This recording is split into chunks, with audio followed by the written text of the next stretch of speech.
Yamuakwaba, yada so mrenu wadaje awode amaye na wotwe mu yesuade o ye hwe ye ni no nyema ye ede eha ye ni epra ye ni aha eye injuries e ho komo na wotwe ye de Dr. Rachel Kusiakosa o Frederick Opticals edi e ho komo wani hu ha bia de medofo ne number no de ma ti ya no wafa entwe mo ha no mpo mansa once wa no pass by wa be check we no fasedama endpoint homeopathic clinic na da romanti ene ewura ha ene Dr. Penny Dinkomo nti say yare bay yonko endpoint ho branches in the door so for Dr. Dubotin 0244867068 0244867068 area bia friend wa obeje so dog me Akwaba ne na se papa ye ka say we no your signs and symptoms so eye injury. This is fair patrameda. Make us your signs and symptoms. Na ye wana bosu was sani pabia de ba community bitimi kai was bia bibi. Me fan say for instance me the picture yi chira me kan ba kwa chire. Wo hwa akra ya won say na ninsia ye no. Ani ba ko ya ye kama na we. Wo hwa you wait ma peke say ani no first of all asa ho no. Asa ho a kata. Ani no hu nyina no moja da wo che say bibi ato ani no. Enti no Mekane said the common ones eye pain when you know tuning in our babako ya yapa na kabako I was can be bicho and I said swollen eyes when in our hono and I said redness sudden redness obi wo ha moja 18 beda na eni so one said the way sit here no etibia he moja na da ha no aha I was can be bicho say bia I in you see doctor for kan wo adomi ebi na me ye nyan na afia kai wo and I say five photophobia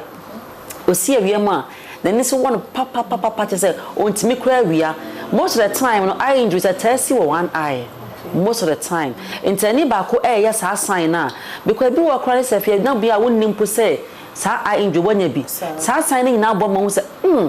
bibi sa ya aba and afi burning sensation ebia chemicals bi na guso na whatever bon sa ni ba ko de no so pa ba ko de enti sa e wo say we nyina kai wo say ebia sa eye injury si ebi na yaba na the tool for ya na nkra na ebe de ye hu ho ntimenka this afia meka say parents our responsibility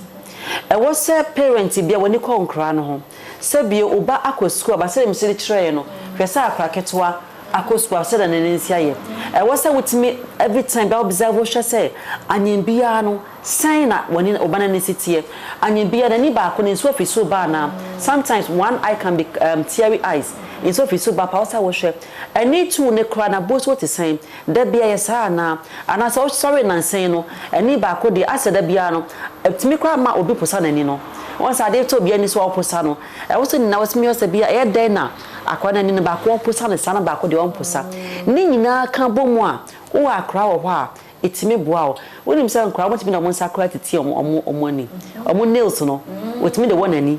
wo timi de tin ani ba o timi kan kire wo say